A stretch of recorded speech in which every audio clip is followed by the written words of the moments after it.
Kozhikode government law college വിദ്യാർത്ഥിനി Mozah മെഹറിസിന്റെ ആത്മഹത്യയിൽ ആൺ സുഹൃത്ത് അറസ്റ്റിൽ. കോവൂർ സ്വദേശി അൽഫാൻ ഇബ്രാഹിമാണ് അറസ്റ്റിലായത്. ആത്മഹത്യാ പ്രേരണ കുറ്റമാണ് ചുമത്തിയത്.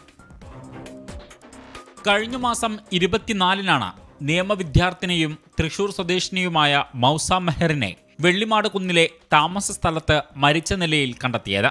മരണത്തിൽ ദുരൂഹതയുണ്ടെന്നാരോപിച്ച് സുഹൃത്തുക്കളും ബന്ധുക്കളും രംഗത്തെത്തിയിരുന്നു. തുടർന്ന് നടത്തിയ അന്വേഷണത്തിലാണ് ആൺ സുഹൃത്ത് അൽഫാന്റെ അറസ്റ്റ് ചേവായൂർ പോലീസ് രേഖപ്പെടുത്തിയത്.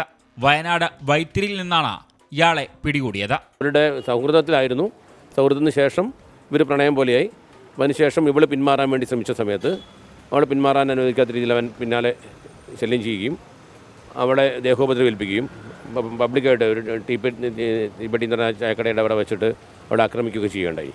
ഒരാളെ പ്രണയത്തിലായാൽ ആ കുട്ടിക്ക് വേണമെങ്കിൽ പിന്മാറാനുള്ള സ്വാതന്ത്ര്യം കുട്ടിക്കുണ്ട്. അതിന് സമ്മതിക്കാത്ത രീതിയിൽ അവൻ പിന്നാലെ കൂടി പോകാനുള്ളത് ചെയ്ത് അവൻ്റെ ജീവിതം നശിപ്പിക്കുന്ന രീതിയിലേക്ക് വരുമ്പോൾ ആ കുട്ടിക്ക് മറ്റു മാർഗ്ഗമില്ലാത്തതുകൊണ്ട് ആത്മഹത്യ ചെയ്തു എന്ന രീതിയിലാണ് നമ്മളിപ്പോൾ കാണുന്നത്. ഫെബ്രുവരി 23-ന് രാത്രി ചായക്കടയിൽ ആളുകൾ നോക്കി നിൽക്കെ അൽഫാൻ മൗസിയെ മർദ്ദിച്ചിരുന്നു. തുടർന്ന് മൊബൈൽ ഫോൺ ബലമായി പിടിച്ചു വാങ്ങുകയും ചെയ്തിരുന്നു. ഇതേ തുടർന്നുണ്ടായ തർക്കമാണ് ആത്മഹത്യയിലേക്ക് നയിച്ചതെന്ന് പോലീസ് പറഞ്ഞു.